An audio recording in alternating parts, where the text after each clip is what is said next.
আমাদের নিরাপত্তা দিতে পারেন তাহলে আপনার ওখানে বসার কোনো অধিকার নেই। আপনি অবিলম্বে পদত্যাগ করতে হবে। আমরা স্বাধীন, আসলে আমরা স্বাধীন না। আমার রাষ্ট্র আমাকে কি নিরাপত্তা দেয়? একটা ব্যর্থ সরকার, তার কাছে আর কিছু আশা করা যায় না। আমরা এটা মেনে নিয়েছি যে এই সরকারটা ব্যর্থ হয়েছে, পুরোপুরিভাবে ব্যর্থ হয়েছে। তারা যে সংস্কারের কথা বলেছেন, তারা যে এখানে আছেন, এই সংস্কারটা আসলে আমরা দেখতে পাইনি। আপনি চিন্তা করতে পারছেন যে আমাদের দেশটা এখন কোন পর্যায়ে গিয়ে পৌঁছেছে? আমরা যখন ছাত্র আন্দোলন করলাম তখন নতুন একটা রাষ্ট্রের স্বপ্ন দেখেছিলাম, যে রাষ্ট্রটা নতুন রাষ্ট্র হয়েছে, একটা সম্ভাবনার রাষ্ট্র ছিল। আমরা সেখানে মনে করেছিলাম যে আমরা স্বাধীন, আসলে আমরা স্বাধীন না। এখনকার যে সরকার, তারা ব্যর্থ হয়েছে।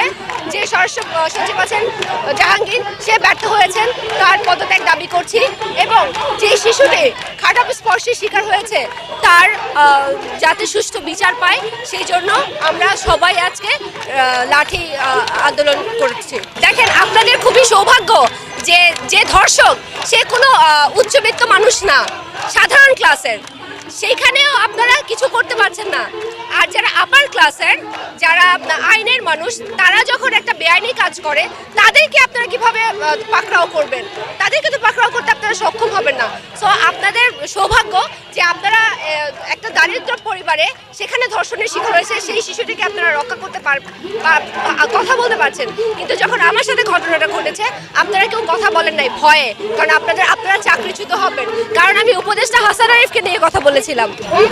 একটা ব্যর্থ সরকার, তার কাছে আর কিছু আশা করা যায় না।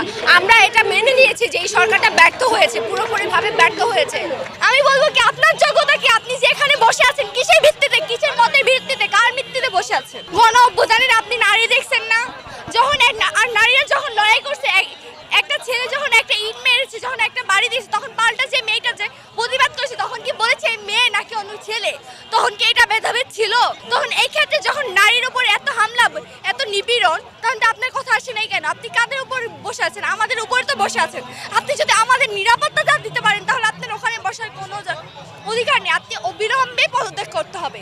আসিয়া হচ্ছে মাগুরা জেলার মেয়ে, আমাদের ছোট বোন, 8 বছর একটা মেয়ে। আমি যদি বলি, এখন অনেকে বলে যে আমাদেরকে বলে আমাদের পোশাকের সমস্যা, তাহলে বলবো ওই মেয়েটা কি দোষ করছে যে পর্দা করতো, যে হচ্ছে মাদ্রাসায় পড়তো? আমার বোন যে আসিয়া, যার কথা আপনি বললেন, ও কি দোষ করছে? ও কি বুঝে এগুলার? বলেন, 8 বছরের একটা মেয়ে, ও কি বুঝে? আমাকে উত্তর দিবেন আপনারা? পারবেন না। কি উত্তর দিবেন আপনারা? দিতে পারবেন যে ওই একটু মেয়ে কি বুঝে? ও খুন, দর্শন, নিপীড়ন, এগুলা কি বুঝে? আমরা অবিলম্বে প্রকাশ্যে শাস্তি দিতে হবে। এই যে আমাদের ট্যাগ দিচ্ছে শাহবাগ, এই শাহবাগের যদি না থাকতো তাহলে এই জুলাই অবদান কখনোই সম্ভব ছিল না। আমি যে মার খাইছি, আমার খবর আজ পর্যন্ত কেউ জানে না। আমি এখন পর্যন্ত প্রকাশ্যে আসিনি, কিন্তু যখন আমি নিপীড়নের সামনে পড়ে যাচ্ছি, আমি ধর্ষণের সামনে পড়ছি, আমার রাষ্ট্র আমাকে কি নিরাপত্তা দেয়? কোনো নিরাপত্তা দিচ্ছে না। তাহলে আমাদের আবারও বিরোধ রাস্তায় নামতে হচ্ছে আমার নিরাপত্তা নিশ্চিত করার জন্য। আমাদের দেশে যে অহরহ গত 1 মাস, 1.5 মাস, 3 মাসে যে অহরহ নারীর উপর নির্যাতন, বিচার বহির্ভূত হত্যা মামলা, বিচার বহির্ভূত যে হত্যাকাণ্ডগুলো ঘটছে নারীদের উপর, শিশুদের উপর যে ধর্ষণগুলো ঘটছে, এবং রিসেন্টলি শিশু আসিয়ার উপর যে ধর্ষণের সে যে ধর্ষণের শিকার হয়েছে, তার জন্য আসলে আমরা এখানে দাঁড়িয়েছি। আমাদের দেশের যে স্টেটের যে দায়বদ্ধতা ছিল, তার নাগরিকের উপর ধর্ষকের সর্বোচ্চ শাস্তি দেয়া, ধর্ষককে আটক করা এবং সচেতনতা তৈরি করা এবং আইনের সঠিক প্রয়োগটা নিশ্চিত করে জনগণকে নিরাপত্তা দেয়া, এই জিনিসগুলোর যখন অভাববোধ তৈরি হয়েছে, সেটার প্রতিবাদ হিসেবে আসলে আমরা আজকে এখানে দাঁড়িয়েছি। আসলে এই জিনিসটা কখনো নাম্বার দিয়ে তুলনা করা যাবে না। একজনের জন্য একজন ধর্ষণ হলেও সে দায়বদ্ধতা রাষ্ট্রের নিতে হবে, 10 জন ধর্ষণ হলেও সে দায়বদ্ধতা রাষ্ট্রের নিতে হবে। 2019-20 সময়েও 1000-এর উপর 2000-এর উপর নারী সে বছর ধর্ষিত হয়েছিলেন। সো প্রত্যেক বছরই হয়তো এটা বাড়ছে, হয়তো এটা কমছে। সো এই পারসেপশন তৈরি করে আসলে জিনিসটাকে হালকা করে দেওয়া উচিত না। যদি একটা ধর্ষণও হয়, সেই দায়বদ্ধতা রাষ্ট্রের নিতে হবে এবং সেটার বিচার আসলে সবচেয়ে দ্রুত নিশ্চিত করতে হবে। এটার দায় অবশ্যই রাষ্ট্রের, এটার দায় স্বরাষ্ট্রমন্ত্রীর, এটার দায় আইনমন্ত্রীর। তারা যে সংস্কারের কথা বলেছেন, যে সংস্কারের কথা বলে আসলে তারা যে এখানে আছেন, সেই সংস্কারটা আসলে আমরা দেখতে পাইনি। আমাদের বিচার এবং আইন, ধর্ষণের বিরুদ্ধে আইন এখনও পেনাল কোডের আইনেই চলছে। কোনো দ্রুত বিচার ট্রাইব্যুনাল বা কোনো কিছু আমরা এখনও দেখতে পাচ্ছি না। ধর্ষণ নিয়ে অনেক ধরনের ট্যাবু এখন আমাদের আইনে আছে, এটাও কোনোভাবে এক্সপ্যান্ড করা হচ্ছে না। আমাদের আজকের এই আন্দোলনের দাবির মধ্যে এই দাবিগুলো ইনক্লুড করা আছে। সো এই জিনিসগুলো আসলে পরিবর্তন করতে হবে, সংস্কার আনতে হবে। যত দ্রুত সম্ভব বিচার কার্যক্রম করতে হবে। এটা শুধু আমি আসিয়ার জন্য বলছি, কিন্তু ইন জেনারেল যদি আমি বলতে চাই তাহলে মিনিমাম 90 ডেজের মধ্যে কোনো কনভারসেশন ছাড়াই একজন ধর্ষকের বিচার কার্যক্রম করতে হবে। এটা হচ্ছে ফার্স্ট স্টেপ, মানে আমার পক্ষ থেকে বলা। আর সেকেন্ড হচ্ছে একটা ধর্ষকের নজির, মানে এক্সাম্পল একটা বিচার করতে হবে। যেমন হচ্ছে আমি জানি না, এটা শুনতে হয়তো বিভৎস লাগবে আপনাদের কাছে, পাথর নিক্ষেপ করে তাকে পুঁতে পাথর নিক্ষেপ করে তাকে মেরে ফেলা, এটা ভয়ঙ্কর শোনাবে। কিন্তু যদি সম্ভব হয় বিচারের ব্যবস্থায়, যদি সম্ভব হয় প্রকাশ্য দিবালোকে একজন ধর্ষকের ফাঁসি ব্যবস্থা করা, যদি একজন ধর্ষককে প্রকাশ্য দিবালোকে ফাঁসি ব্যবস্থা করা যায় তাহলে 10টা ধর্ষক সচেতন হয়ে যাবে, সে ভয় পাবে সেকেন্ড টাইম আরেকজনকে ধর্ষণ করতে। সেহেতু এক্সাম্পল হয়ে যায়, জানে এমন একটা বিচার ব্যবস্থা শুরু করতে হবে। আপনারা সবাই জানেন আমি ধর্ষণ নিয়ে কথা বলেছিলাম 2 মাস আগে উপদেষ্টা হাসান আরিফের বিরুদ্ধে। তখন আপনারা কেউ বিশ্বাস করেন নাই যে 84 বছরের একজন বৃদ্ধ সুফি চেহারার অধিকারী তিনি কিভাবে ধর্ষণ করবে। এবার তো প্রমাণ পেয়েছেন যে সুফি চেহারার অধিকারী বয়স্ক মানুষও 8 বছরের বাচ্চাটাকে ছাড়েনি খারাপ স্পর্শ করতে। তাহলে আমি বা আমার মতো যারা আছে বা আরও অন্যান্য নারীরা যারা আছে তারা তো সেফ না।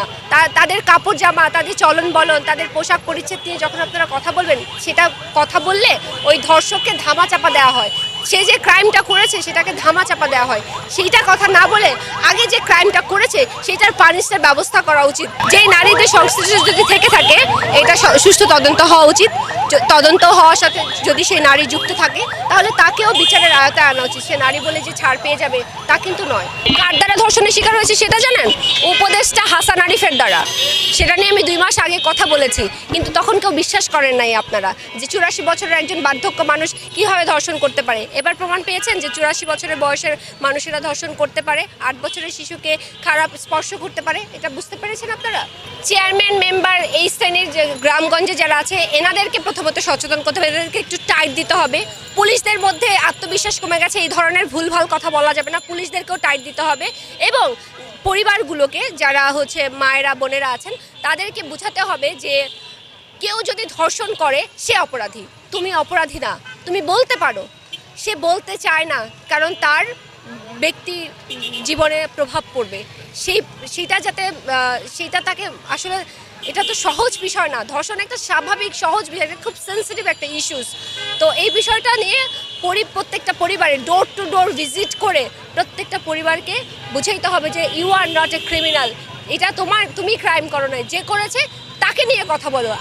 আর সবাইকে আমি একটা রিকোয়েস্ট করবো, আসিয়ার মতো যারা ধর্ষণের শিকার হয়েছে তাদেরকে হাইলাইট না করে ধর্ষকদেরকে হাইলাইট করুন, তার ফুল ফ্যামিলিকে হাইলাইট করুন, তাদেরকে সমাজের চোখে আঙুল দিয়ে দেখিয়ে দেন যে এইটা হচ্ছে ধর্ষক, ওই নারীটিকে না, ওই শিশুটিকে না, ওই মাটিকে না, ওই বোনটিকে না। যে কেউ যদি এ ধরনের কাজ করে তাকে মাটিতে পুঁতে পাথর নিক্ষেপ করে মেরে ফেলা, এটা তো ধর্মেই আছে। আমি তো ধর্মের কথাই বলছি। আপনি যখন ধর্মের কথা বলে ধর্ষণ করছেন যে তুমি কাপড় আবরণ ঠিক রাখো নাই এই জন্য তোমাকে ধর্ষণ করেছি। আরে ভাই, আমি যদি আমার কাপড়ের আবরণ ঠিক না রাখে, একটা নারী যদি তার আবরণ ঠিক না রাখে, এটার জন্য তো আল্লাহ যথেষ্ট, তুমি না। তুমি কে? তুমি তো বিচারক না, আইন আদালত আছে, আল্লাহ তাআলা আছে, তুমি না। তুমি এই কারণে ধর্ষণ করতে পারো না, ইউ হ্যাভ নো রাইটস, তোমার সেই অধিকার নাই। প্রতিবাদ এবার হতেই হবে। প্রতিবাদ হয় নাই, আসলেই হয় নাই। একটা ব্যর্থ সরকার, আগেও হাসিনার আমলে এগুলি হয়েছে, আমরা এর প্রতিকার পাই নাই। এবার হবে। আমরা সেই কারণেই দেখেন প্রতিদিন আমরা রাজপথে আছি, সেই জুলাই গণঅভ্যুত্থান থেকে আজ পর্যন্ত রাজপথে আছি, এবং আমরা রাজপথে যতবার হবে ততবার আমরা রাজপথে থাকবো ইনশাআল্লাহ।